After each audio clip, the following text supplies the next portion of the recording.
E aí, pessoal, beleza? Vamos falar então um pouquinho de tipos de carro híbrido, de níveis de eletrificação. Perfeito? Bom, então vamos começar com o nível mais básico, que são os chamados híbridos leves, né? Que é o nível mais distante, vamos dizer assim, da eletrificação total. O que é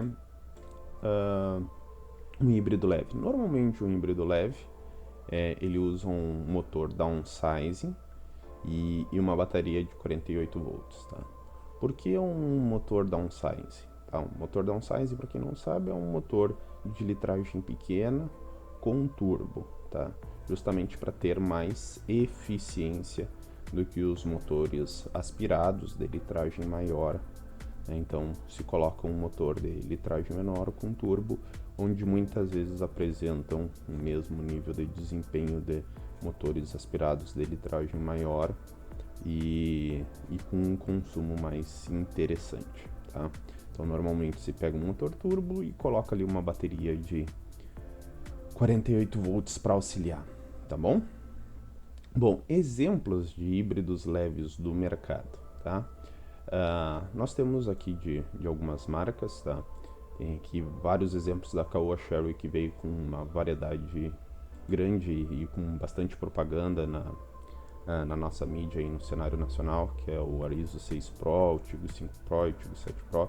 Todos trabalham com motor 1.5 turbo mais a bateria de 48 volts. Também temos exemplos da Kia, que tem Sportage com um motor 1.6 turbo GDI mais a bateria de 48 volts. O Kia Stone, que se eu não me engano é um motor 1.0 e também a bateria de 48 volts.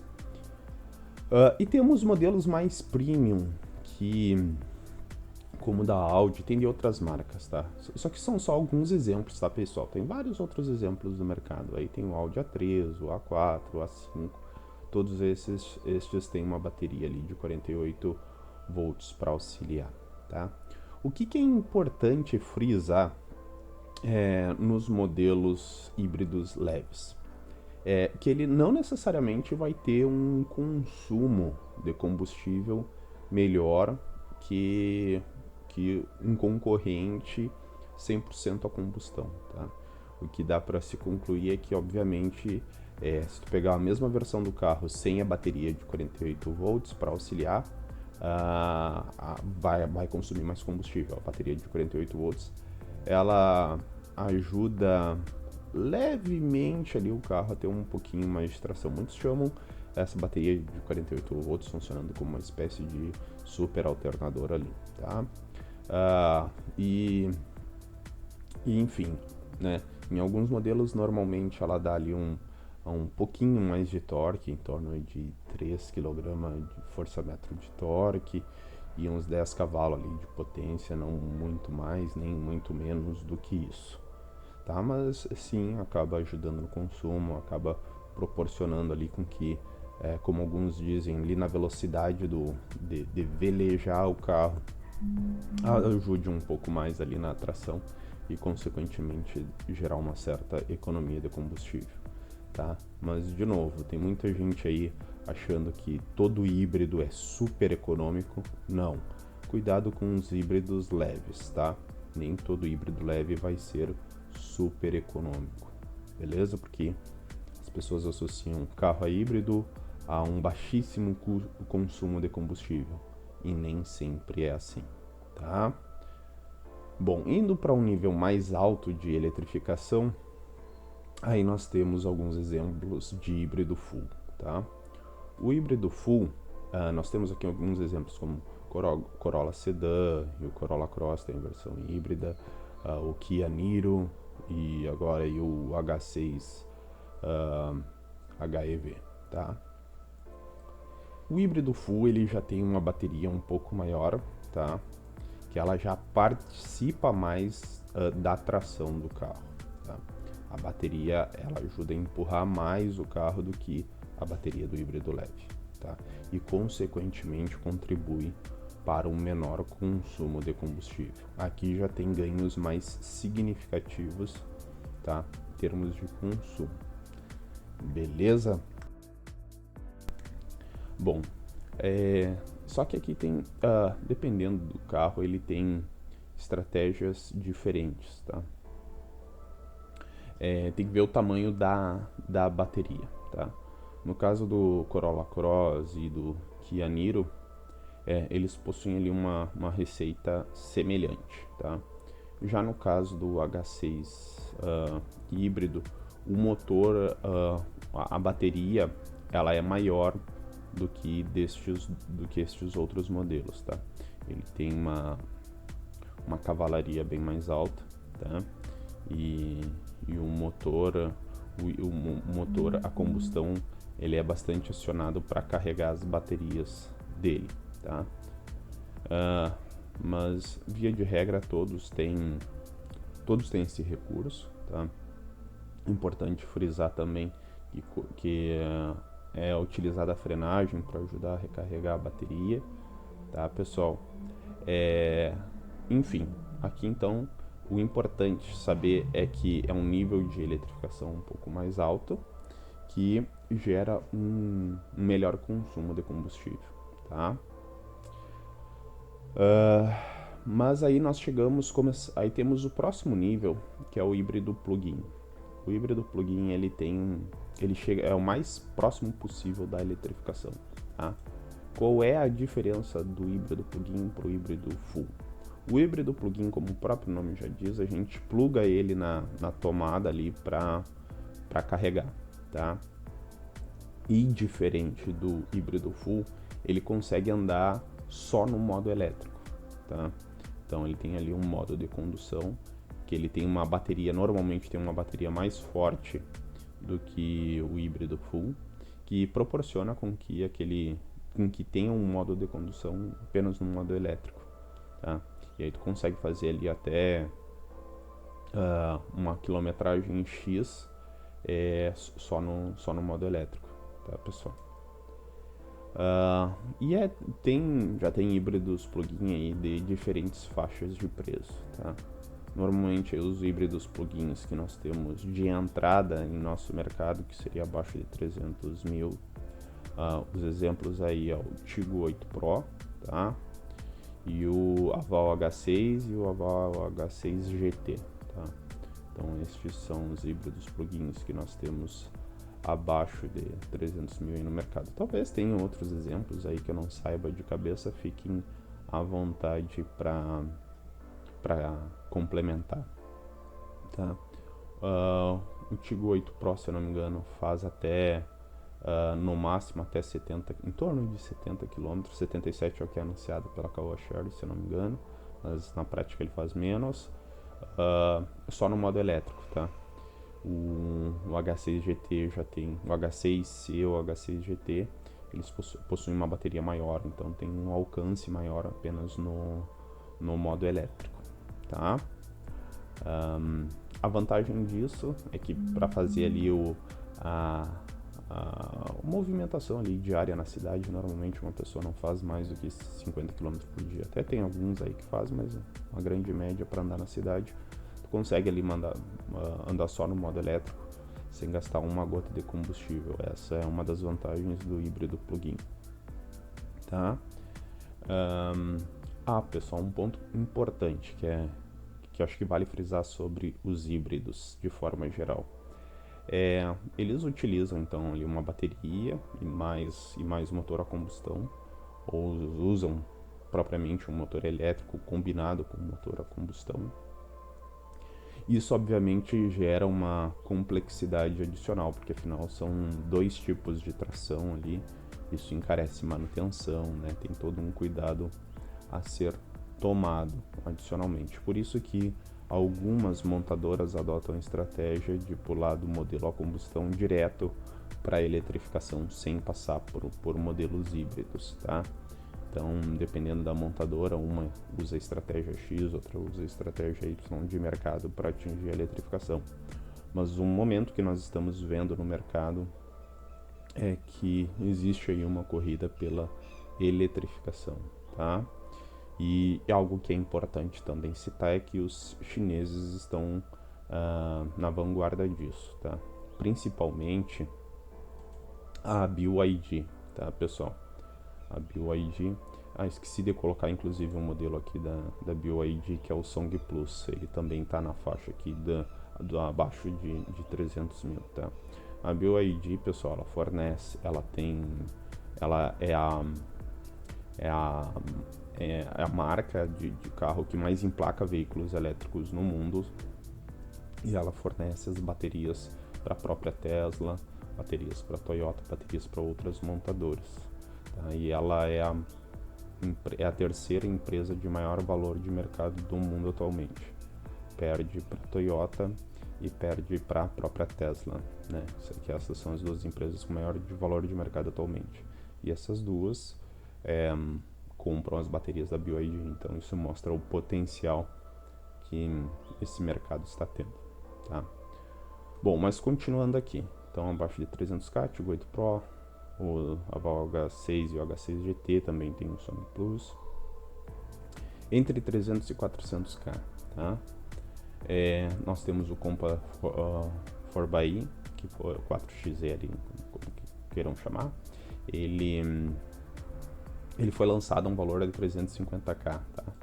E aí aqui tem uma coisa curiosa para ser contada, que com a chegada dos chineses híbrido, oferecendo mais espaço, mais desempenho, mais autonomia, um custo-benefício melhor, isso fez com que a Jeep acabasse fornecendo descontos de até quase 70 mil em relação ao Compass, né? Teve promoções vendendo o Compass na faixa de 290, 280, o Compass híbrido plug-in, tá? Isso mostra que quanto mais players no mercado, melhor para nós consumidores, que força com que as montadoras aí tradicionais acabem baixando os seus preços, né? Então subentende-se que realmente a Jeep acabou salgando demais o valor do Compass para o que entrega, tá? Tem um modelo também que está sendo bastante vendido nessa faixa de preço, que é o Volvo XC40, tá? Eu vi as médias aí, volume de vendas do mês passado, embora ele seja mais caro que o Tiggo 8 Pro, ele está vendendo mais, tá? Claro, tudo vai da necessidade das pessoas. A vantagem do Tiggo 8 Pro é que ele é um SUV de 7 lugares, né? Mas se a pessoa não precisa dos 7 lugares e quer um carro mais premium, vai para um Volvo, vai de repente para outras marcas. Depois até podem, se possível, por favor, complementem aí nos comentários outros modelos nessa faixa de preço que são tão interessantes quanto o Volvo XC40. Pelo que eu vejo, ele está na vanguarda dessa faixa de mercado e está vendendo muito bem, tá? E aí nós temos modelos mais premiums, né, pessoal, acima de 400k, que aí é o limite para a imaginação. Temos carros aí de alto luxo, como é o caso dos Porsches, de BMWs, que se enquadram nessa faixa de valor e que são híbridos plug-ins também, tá? Por fim, então, retomando, híbrido leve, híbrido full, híbrido plug-in. Então vamos chegar no nível da eletrificação propriamente dita, que são os carros 100% elétricos. E aí hoje nós já temos carros elétricos de diferentes propostas, né? Mas carro já é caro, né? Carro elétrico, então, pela tecnologia, é caro ao quadrado. Mas temos alguns modelos de entrada. Vamos classificar aqui modelos de entrada, modelos abaixo de 300 mil, tá? Os mais baratos do Brasil atualmente é o Renault Kwid, tá? E o iCar, beleza? Na faixa de 150 mil, 160 mil estes veículos elétricos. Eu acho muito caro, sim, para o que oferece, mas é o que temos em termos de elétrico mais barato, tá? O Kwid, ele é mais um carro mais dentro da normalidade ali, e o iCar, ele é mais um city car, um carro para cidade pequenininho ali pro dia a dia, tá? Ambos não têm alcances muito grandes. Aliás, esse é um dos pontos a serem falados de veículo elétrico, é a questão da autonomia, tá, pessoal? autonomia é algo que tem que ser cuidada, ainda isso é algo que está sendo trabalhado para os veículos terem autonomia maior. Esses dois carros aqui têm autonomia de 200 e poucos quilômetros, se eu não me engano, não é uma autonomia grande, então são feitos para andar mais na cidade estes modelos mais baratos, tá? Tem várias discussões sobre a eletrificação dos carros, sobre se todo mundo tiver, como é que vai ter a infraestrutura para carregar, quando acabar as baterias, onde é que essas baterias vão ser postas, tá? Tem várias discussões em torno disso que precisam ser ponderadas. Existem alguns esqueletos no armário aí que precisam ser expostos sobre a eletrificação dos carros. Mas, por outro lado, é a solução que o mundo acredita para poluir menos, o que às vezes não é verdade. Tem que ver qual é a matriz energética daquele país para que a energia seja limpa. Enfim, tem muitas discussões, não vou entrar nisso, só vou me deter aqui a explicação dos modelos, tá? Um outro modelo de entrada bastante interessante para quem não quer um carro tão pobre em termos de qualidade de acabamento, tem um design um pouco mais atraente, um acabamento melhor, é o Peugeot E208, tá? Se eu não me engano tem a versão também elétrica do 2008, esqueci de colocar aqui, que também se encaixa nessa faixa de preço aqui, tá? Se eu não me engano ele tá na faixa de 220 mil, então para quem quer um elétrico mais bonitinho, acho que o 208 é uma boa pedida, tá? E nós temos um SUV médio de porte do Compass, que é o BYD One Plus, que ele é 100% elétrico e ele é na mesma faixa do Song Plus, que é um híbrido plug-in, que eu esqueci de colocar aqui na faixa de debaixo de 300k. Então acaba se tornando uma opção se tu quer um 100% elétrico ou um híbrido, né? A diferença é que o híbrido ele vai ter um alcance, uma autonomia muito maior do que o elétrico até recarregar, né? Mas é um modelo interessante para quem quer um SUV médio, que não seja tão caro, com um bom custo-benefício e 100% elétrico, tá?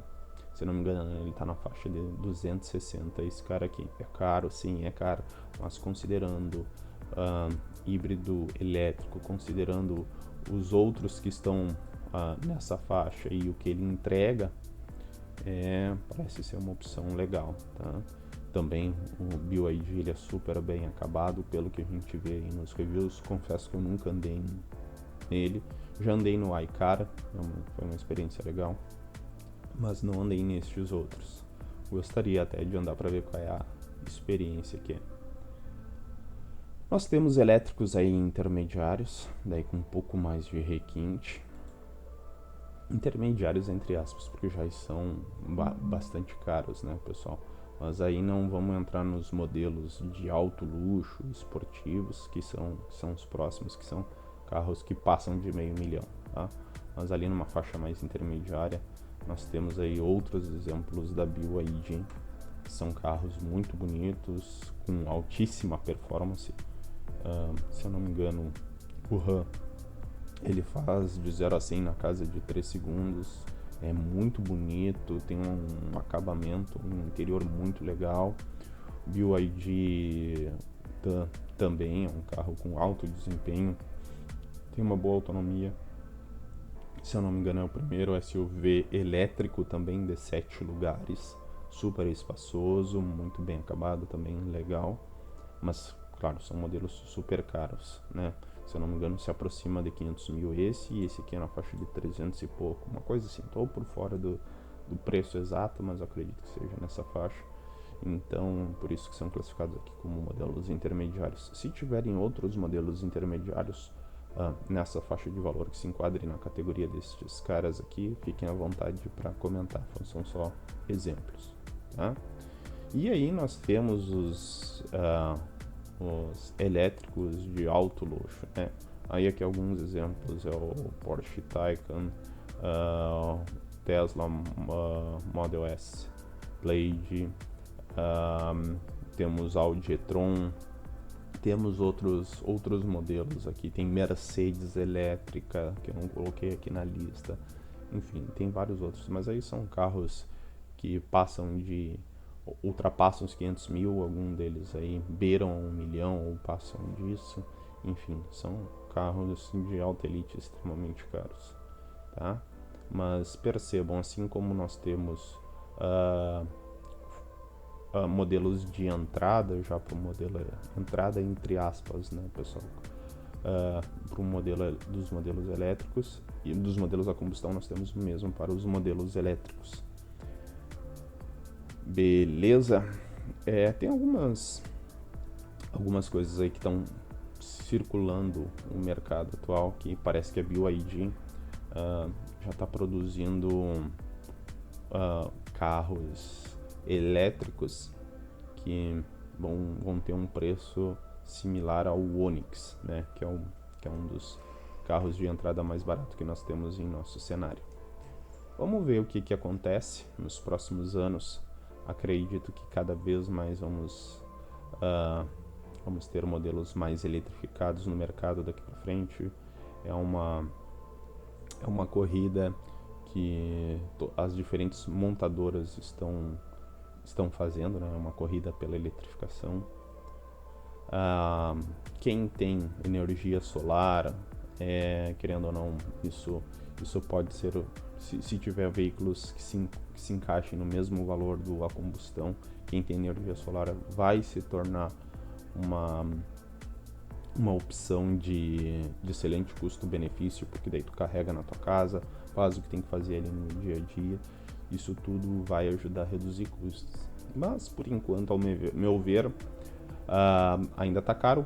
Tem algumas alternativas mais baratas que estão nos aproximando dessa realidade, sim, seja para 100% elétrico ou híbridos, tá? Ou talvez para o Brasil faça mais sentido híbrido plug-in, tá? Porque se ele, ao mesmo tempo que te dá uma certa autonomia de elétrico, se acabar a bateria, tu vai ter um motor a combustão ali, tá? Mas é isso. Outra questão importante, tem que falar sobre o híbrido plug-in, é que quando acaba a bateria, tu vai ter que utilizar um motor a combustão, tá? Então, fiquem atentos qual é o motor a combustão que está presente naquele híbrido plug-in, tá? Porque nem sempre tu vai estar andando com a bateria cheia, tá? É isso aí, pessoal. Espero que esse vídeo tenha contribuído para ajudar a entender qual é a diferença de híbrido leve, híbrido full, híbrido plug-in e alguns exemplos de carro elétrico, tá? Se chegou até o fim, comenta aí com o hashtag carrofamília, beleza? Valeu, pessoal, abraço a todos.